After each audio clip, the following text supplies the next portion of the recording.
Lateral entry पर मेरा ऐसा मानना है कि सरकारी व्यवस्था को कारगर और धारदार बनाने के लिए सरकार की जो व्यवस्था है इसके साथ साथ बहुत बड़े पैमाने पर लेटरल एंट्री को भी अंदर लाना चाहिए। क्यों? क्योंकि जो बहुत कठिन विषय हैं, पानी की समस्या, कुपोषण की समस्या, अस्पताल शिक्षा की समस्या है, वो सिर्फ यहाँ के ब्यूरोक्रेट से सॉल्व होने वाला नहीं।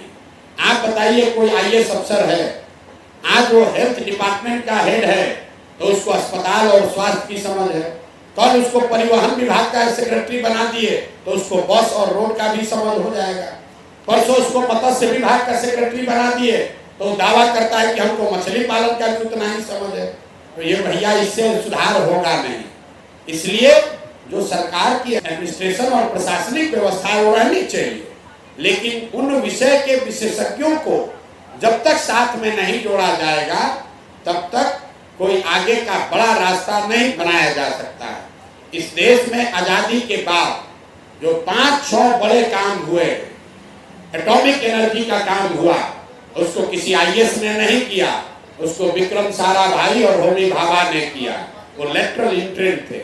इस देश में मिसाइल के दिशा में जो काम हुआ उसको अब्दुल कलाम ने किया, वो कोई आईएएस अफसर नहीं थे, वो एटॉमिक डिपार्टमेंट के सेक्रेटरी नहीं थे।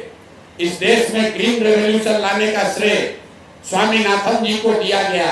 स्वामीनाथन जी एग्रीकल्चर डिपार्टमेंट के प्रिंसिपल सेक्रेटरी आईएएस नहीं थे।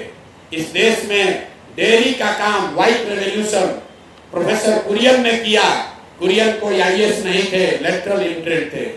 देश में टेलीफोन की क्रांति का श्रेय बहुत हद तक सैम पित्रोदा को दिया जाता है। Sam Pitroda DOT, department of telecommunication के सेक्रेटरी नहीं थे, लेटरल एंट्री थे।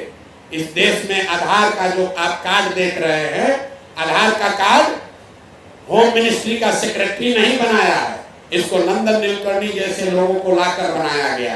ये आपको क्या दिखाता है?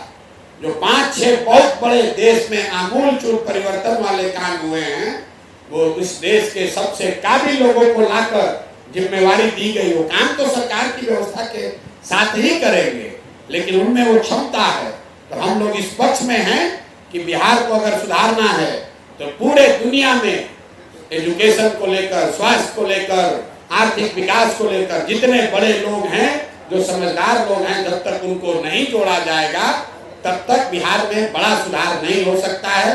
जरूरत इस बात की है कि उनमें जितने लोग बिहार में आकर अपना योगदान करना चाहते हैं, बिहार के समाज के विकास के लिए कुछ करना चाहते हैं, सरकार की व्यवस्था में इसका प्रोविजन होना चाहिए कि वो लोग आए और यहाँ के विकास में अपना योगदान कर सके। जब यहाँ के सबसे ज्ञानी समझदार लड़के वापस लौटेंगे, वो लोग यहाँ काम करेंगे, तब न बिहार सुधरेगा। यहाँ तो डिपार्टमेंट में 4 अफसर बैठा है जिसको कुछ आता जाता है नहीं, और वही अपना ज्ञान दिए जा रहा है और बिहार की जनता को मजदूर बनाकर घुमा रहा है 30 वर्ष से। तो बिल्कुल हम लेटरल एंट्री के पक्ष में हैं, क्योंकि वहीं से ज्ञान, वहीं से समझदारी, वहीं से अनुभव, दुनिया भर से जो अच्छी सीख है उसको लेकर ही बिहार को बेहतर बनाया जा सकता है। चंद भ्रष्ट अफसरों के, चाटुकार अफसरों के सुझाव से, उनके प्रयास से बिहार को नहीं सुधारा जा सकता है।